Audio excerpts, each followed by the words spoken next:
El melanocitoma de disco óptico es una neoplasia pigmentada benigna, poco frecuente, que rara vez presenta transformación maligna. Sin embargo, puede presentar crecimiento y varias complicaciones. Es necesario diferenciarlo de otras neoplasias como el melanoma coroideo y el nevus coroideo. El melanocitoma tiene un curso benigno y se deriva de melanocitos uveales, como los nevus uveales y el melanoma maligno.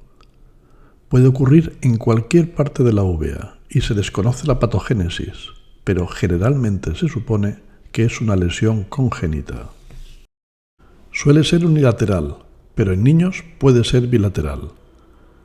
Clínicamente, el melanocitoma de disco óptico se presenta como una masa pigmentada homogénea, con ausencia total de autofluorescencia.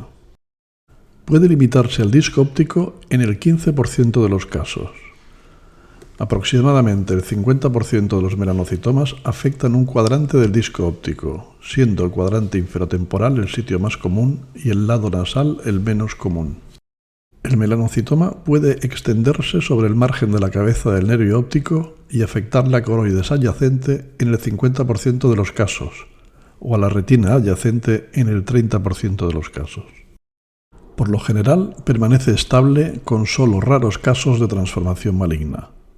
En algunos casos puede crecer progresivamente, lo que puede provocar siembra vítrea y neovascularización. Entre el 10 y el 15% de los melanocitomas de disco óptico muestran crecimiento a lo largo de varios años. El principal factor de riesgo predictivo de crecimiento es un espesor inicial superior a 1,5 milímetros. Las lesiones más grandes pueden desarrollar necrosis tumoral, neuropatía óptica isquémica u obstrucción venosa retiniana. Se estima que la transformación maligna ocurre en aproximadamente el 1 o 2% de los pacientes. Las características de la transformación maligna incluyen afectación extensa del disco óptico con pérdida visual grave.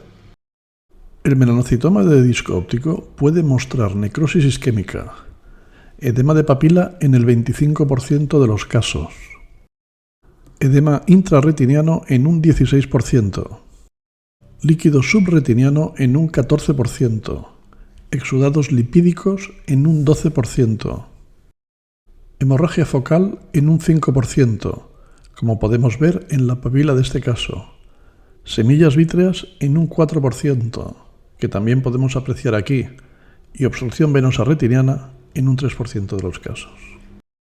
En este otro caso podemos ver también un envainamiento perivascular. El diagnóstico diferencial debe establecerse con el melanoma maligno, nevus coroideo, glioma de nervio óptico, la hipertrofia congénita del epitelio pigmentario retiniano, el hemangioma capilar o cavernoso, como en el caso que podemos ver en esta fotografía, y las metástasis. El melanocitoma de disco óptico no complicado no requiere ningún tipo de tratamiento. El seguimiento debe realizarse anualmente.